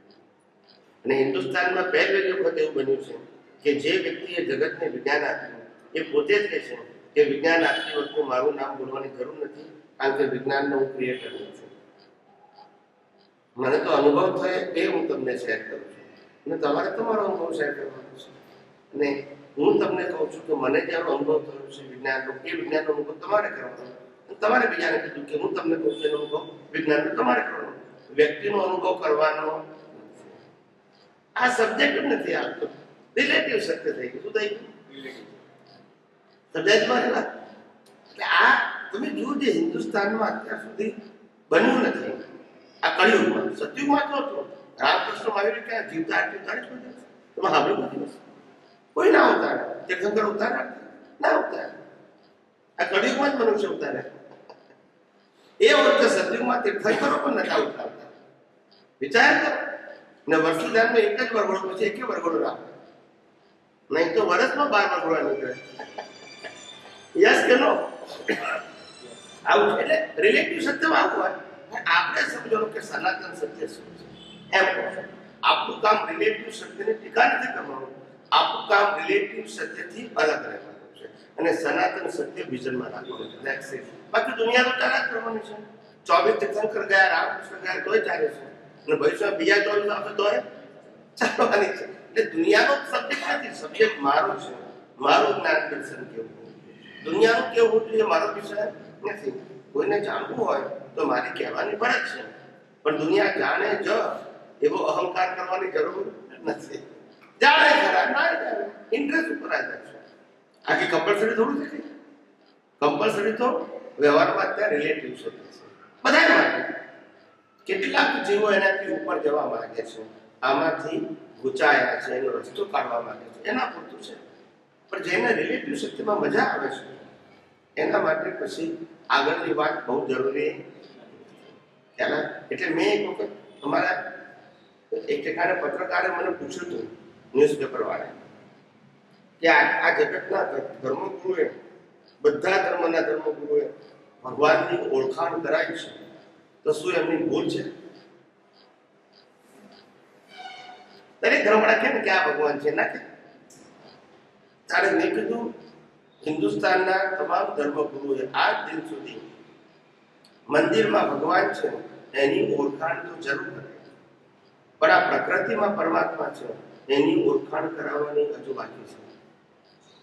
સાચા ભગવાન આ દેહ મંદિરમાં છે અને મંદિરમાં ભગવાન છે ક્યાં છે? આપણે એસ્ટાબ્લિશ કર્યા. તમારી રાઈટ હતો, આપણે એસ્ટાબ્લિશ કર્યા છે અને સાચા ભગવાન ક્યાં છે? આ જીવતા મંદિરોમાં ભગવાન છે એની ઓળખાણ કરાવવાની હજુ ધર્મગુરુઓને બાકી છે અને મંદિરમાં ભગવાન છે એની ઓળખાણ કરાવે છે. ભાવની સ્વતંત્રતા છે તો એવા કયા ભાવો સતત કરવાના જેનાથી આપણી શુદ્ધિ વિશેષ થાય? ભાવ ઇરાદાપૂર્વક તો મોક્ષ માર્ગ માટે લાયક અને સહાયક સંજોગો પ્રાપ્ત થાવો આ સર્વશ્રેષ્ઠ ભાવ છે. બીજા કોઈ ડિટેલ ભાવ કરવાની વાસ્તવમાં જરૂર નથી. અને મોક્ષ માર્ગ માટે લાયક અને સહાયકમાં આપણું વિઝન હોવું જોઈએ. ઇટ્સ નોટ ચેન્ટિંગ, મિકેનિકલ નહીં બોલવાનું, પણ મોક્ષ માર્ગ માટે લાયક અને સહાયક સંજોગ બોલીએ ત્યારે ખ્યાલ આવવો જોઈએ કે માત્ર આત્માની અનુભૂતિને સહાયક જ કરવું જોઈએ. સંસારની અનુભૂતિને સહાયક કરવો જોઈતા આટલું વિઝનમાં હોવું જોઈએ. પણ ભાવ એટલો જ, મોક્ષ માર્ગ માટે લાયક અને સહાયક સંજોગો પ્રાપ્ત થાવ. કોઈ ડિટેલિંગમાં જવાની જરૂર નથી. મને મહાવિદ્ય ક્ષેત્ર પ્રાપ્ત થાવ, શ્રીમંત સ્વામી પ્રાપ્ત થાવ, આવું કઈ વિગતમાં કરવાની જરૂર નથી. વેન યુ આર ક્વોલિફાઈડ તો કુદરત તમને મહાવિદ્ય આપશે ને તીર્થંકર આપશે. ક્વોલિફિકેશનનો પ્રશ્ન છે, પ્રશ્ન ડિમાન્ડનો નથી. માગવાથી તીર્થંકર મરી જાય કદાચ, માગવાથી પુણ્ય હોય તો તીર્થંકર મરે પણ મોક્ષ ના મળે. દાદા ભગવાને પણ કીધું આપણે અનેક તીર્થંકરોની સભામાં બેસીને આવ્યા છે, એટલે તીર્થંકર નથી મળ્યા એ તો પ્રશ્ન નથી, પણ લાયકાત નથી તો શું કરવાનું? એમની વાત સમજવાની લાયકાત જોઈએ. યસ કે નો? એટલે લાયકાત ક્વોલિફિકેશન માત્ર વ્યક્તિ નહીં. ભગવાન મહાવીરના ધર્મપત્ની મોક્ષે ના ગયા કેમ? હા, તીર્થંકર તો બધા એમને પરણ્યા. તેથી ક્વોલિફિકેશન થોડી છે, પણ કોઈ કર્મનો ખેલ છે. પણ ક્વોલિફિકેશન એ જ્ઞાન દર્શનનો પ્રશ્ન છે. બંને વસ્તુ કેવી છે? જુદી છે. બીજી પ્રકૃતિની વાત છે અને બીજી દશાની વાત છે. પ્રકૃતિ તો કુદરતી રચના છે, દશા શું છે? જ્ઞાન દર્શન શું છે? That's your qualification. આ ક્વોલિફિકેશન નથી, અને તો બાળી નાખવાનું.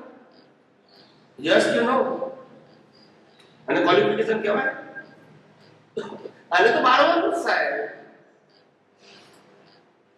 મને એક ભાઈ કહેતા હતા 15 વર્ષ પહેલા કે તમે એને મશીન કેમ કહો છો? હવે કે છે કે આ ખરેખર મશીન જ છે. આ કાન નાક બધું બદલી શકાય, સ્પેર પાર્ટ છે, કિડની બિડની બધું નથી બદલાતું. ભવિષ્યમાં હાથ પગે બદલાશે, રિપેર જ નહીં કરવાના, રિપ્લેસ. આ બધું આ બધી ભૌતિક શોધો, એને આત્મા સાથે કોઈ લેવા દેવા નથી. જેટલો માણસ ભૌતિક સુખો તરફ હેન્ડીકેપ થાય છે, એટલો આધ્યાત્મમાં નીચો આવે છે, કારણ કે એના ઉપર આધારિત થઈ જાય છે. અને આધ્યાત્મ માર્ગમાં પ્રગતિ કરનાર જે કેવો હોય, ઇન્ડિપેન્ડન્ટ થવા પ્રયત્ન કરતો, એઝ ફાર એઝ પોસિબલ.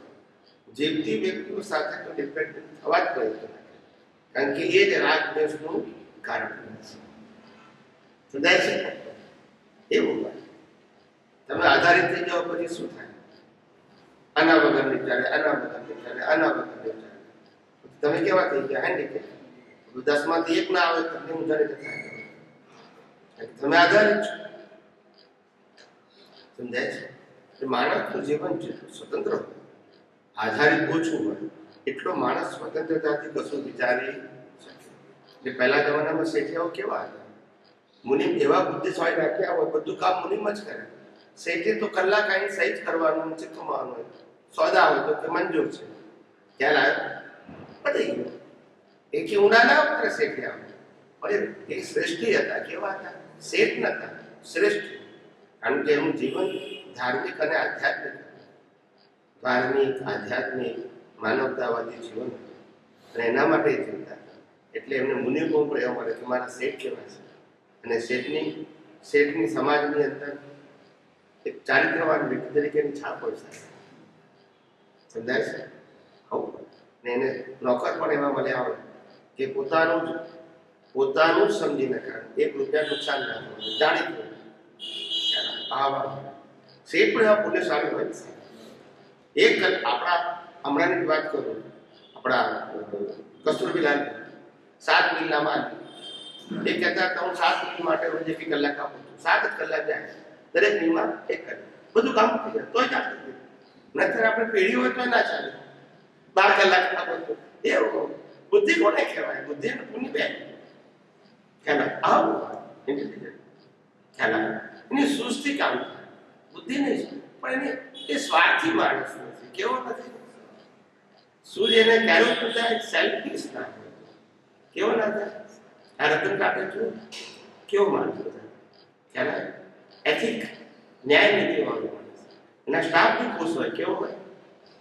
એક સ્ટાફ ખુશ હોય. કારણ કે આપવા બેઠો છે, લેવા નથી બેઠો, તમને ચૂસવા નથી બેઠો. એની નિયત અને નીતિ કેવી છે એટલે ગ્રો કર્યા જ કરે. સમજાય છે? એ સંપત્તિને કોઈ પડી જ નથી. જે કમાય એના 60% દાનમાં આપી દેશે. વિચાર કરો. એકવાર મુકેશ અંબાણી, ટાટા અંબાણીને પૂછેલું કે તમારા બદલેમાં શ્રેષ્ઠ કોણ? તો મુકેશ કીધું તો એ શ્રેષ્ઠ કહેવાય ને જે પોતાની કમાઈના 60% ડોનેશન આપી શકે છે. હું ના આપી શકું. ખ્યાલ આવ્યો કે કેવું દિલ જોઈએ સાહેબ? એટલે આપનાર છે, લેનાર નથી. આવું છે સાહેબ. આની ગ્રેટનેસ છે. જગતમાં એની કિંમત છે સાહેબ. તમે કેટલું કમાયા એ મહત્વ નથી.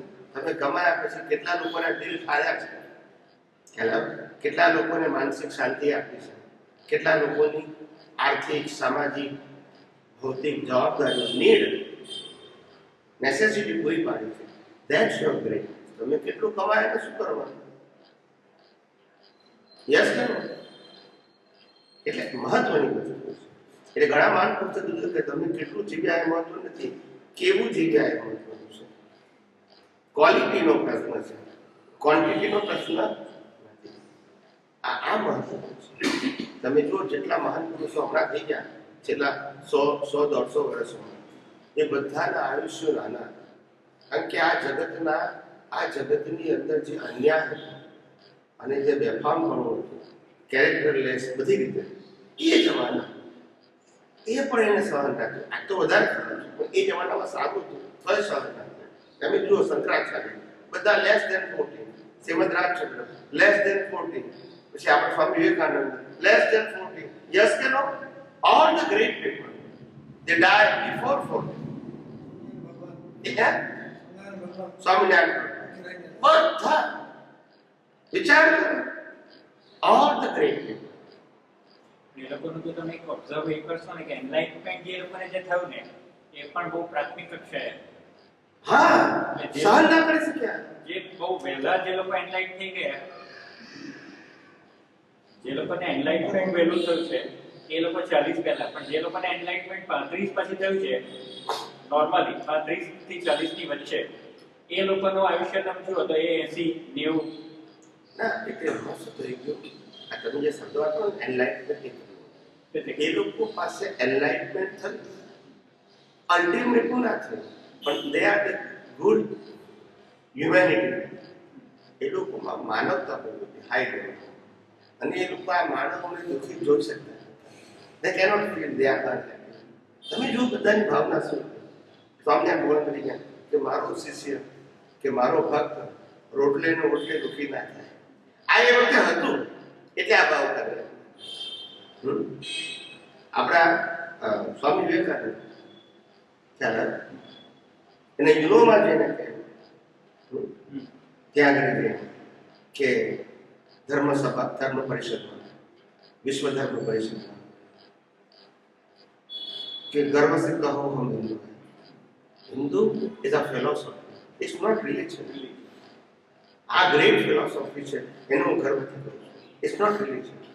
પણ લોકો રિલીજન નથી, ઇટ્સ અ ફિલોસોફી. આજે વિશ્વના કેટલાય લોકો તમે જુઓ, ઇવન તો યુરોપ, અમેરિકા, ઇવન તો Africa, they follow the Hindu philosophy.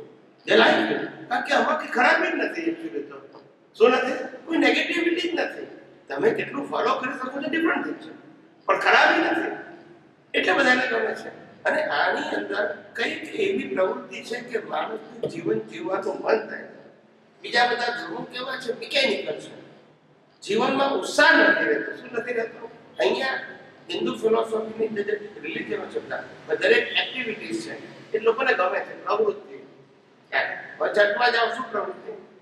કઈ નહીં, પ્રેયર કરવા વગર બીજું કશું નહીં. ટ્રેડિશનલ એક જ વસ્તુ.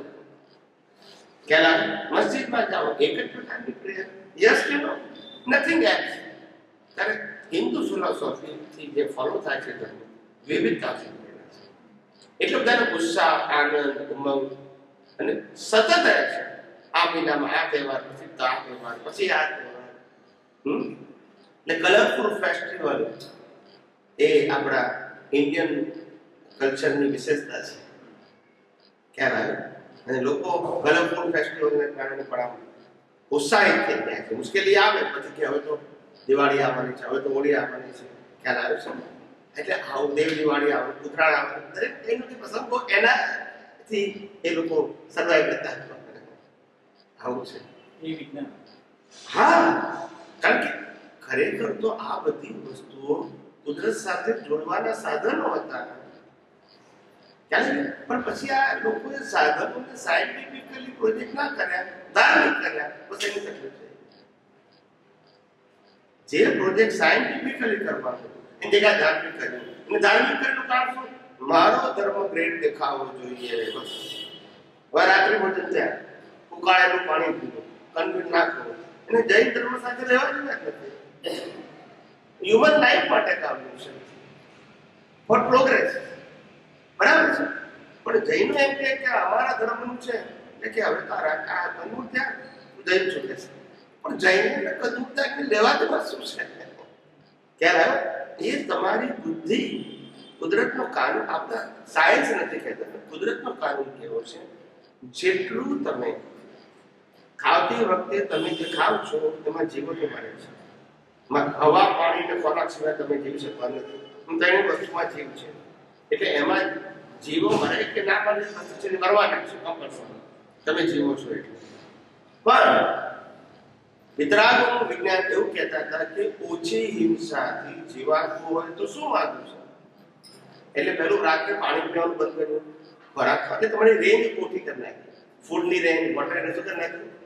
ઓછી કરી નાખી. ટાઈમ કરો 24 કલાકમાંથી તમે 12 કલાક જ તમે પાણી પી શકો કે 10 કલાક. ખાવું પીવું તો કેટલું? 10 કલાકમાં. તો બાકીના 12 કલાક તમે 14 કલાક તો ભૂખ્યા રહી શકો ને, ખાવાનું નહીં. અને આ સાયન્ટિફિકલી બેનિફિશિયરી છે. જે અત્યારે બધા વૈજ્ઞાનિકો કહે છે હવે હેલ્થ રિલેટેડ, તો આ સાયન્સ હતું. એ ભગવાને તે વખતે સાયન્સ કીધું, પણ આ લોકો એને ધાર્મિક કરી નાખ્યું. હવે ખરેખર તમે જુઓ, આ બટાકા ખાઈ જશો, એક બટાકું ખાઓ, એક બટાકું, અને 1 મિલિયન ભેડા ખાઓ, 10 લાખ ભેડા, તોય પણ એક બટાકામાં જીવો વધી જાય. સમજાય છે? એટલે બોડીને ફૂડની જરૂર છે, એટલે બટાકાની જરૂર નથી. તો એ હવે ઓપ્શન.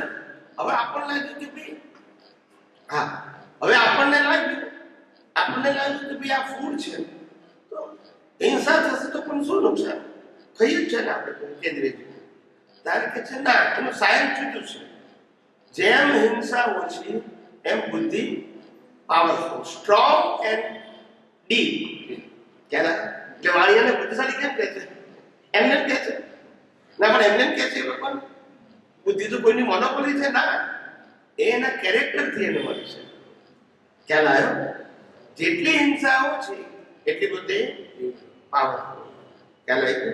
એટલે વાણિયો અંગૂઠા ચાપ હોય પણ એના બધા કર્મચારીઓ ચાર્ટર એકાઉન્ટન્ટ હોય. ચાર્ટર એકાઉન્ટ પાસે બુદ્ધિ છે પણ કોમર્શિયલ બુદ્ધિ છે. આની પાસે શું છે, ક્યારે શું ડિસિઝન લેવું, રિસ્ક ફેક્ટર બધું કરી શકે. એની પાસે શું છે અને કુદરતે આપેલી છે. કારણ કે જેટલી હિંસા ઓછી કરે એને આઈસાઇટ લાગી થઈ જાય. શું થઈ જાય? અને જેટલી હિંસા કરે એને રેટ કેવી થઈ જાય? લિમિટેડ, કે જોઈ ના શકેલા. તમે મેં ઘણી વખત માર્ક કર્યું છે, સૌથી લઘુમતી કોમ કહેવાય પહેલી 5, એમાં જૈનનો નંબર આવે સાહેબ. 1 કરોડ તો જૈનો નથી હો, 1 કરોડ જૈનો નથી હિન્દુસ્તાનમાં. વિચાર કરો, 1% નહીં હિન્દુસ્તાનની વસ્તીના 1% જૈનો પણ 1% વસ્તી પણ જૈનોની હિન્દુસ્તાનમાં નથી. પણ સૌથી કોસ્ટલી મંદિરો જૈનોના. આથી વર્ષો થઈ.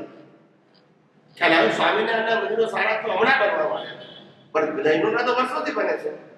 હજારો વર્ષનો તો ઇતિહાસ છે. કારણ કે એ બુદ્ધિશાળી કોમ પૈસા કમાતા હતા, ક્યાં નાખતા હતા? મંદિરોમાં. ખ્યાલ આવે? અને એ બધા માનતા હતા જૈનો કે ભગવાનના નામ ઉપર પૈસા ખર્ચવા એ એક્સપેન્સ નથી, ઇન્વેસ્ટમેન્ટ છે. શું છે? પોતાના સ્વાર્થ માટે નહીં, પરિવારના સ્વાર્થ માટે નહીં, ભગવાનના નામ માટે. ખ્યાલ આવે? તે પછી પુણ્ય ભેગી થાય એટલે પછી ભોગવે. ગામડામાં રહેતો હોય, હાવ 500 માણસની વસ્તીમાં પણ 5 કરોડ કમાતો હોય દર વર્ષે. બુદ્ધિ કોના બાપની છે? ખ્યાલ આવે? આપણા ધીરુભાઈ અંબાણી છું, સાયકલ ઉપર ફરતા હતા. યસ કે નો? It's history. પણ બુદ્ધિ કોઈના બાપની છે? વિચાર કરો. બધાને ઘેર એટીએમ આપી દીધા, બસ તમે જમા કર્યા જ કરો. આ કાર્ડ આપે એટીએમ જ છે ને, દર મહિને તમે 400-500 કરોડ એટીએમ નથી, એના માટે તો એટીએમ જ છે ને. એટલે વાણિયાઓએ પોતાની બુદ્ધિને અત્યારે ભૌતિક તરફ વાળી છે, વળવી જોઈએ આધ્યાત્મિક. એટલે પણ પાવરફુલ તો છે એમ કહું છું. હવે મિસયુઝ કર્યું ઇઝ અ ડિફરન્ટ થિંગ. સંસાર માટે વાપરે છે ખ્યાલ છે.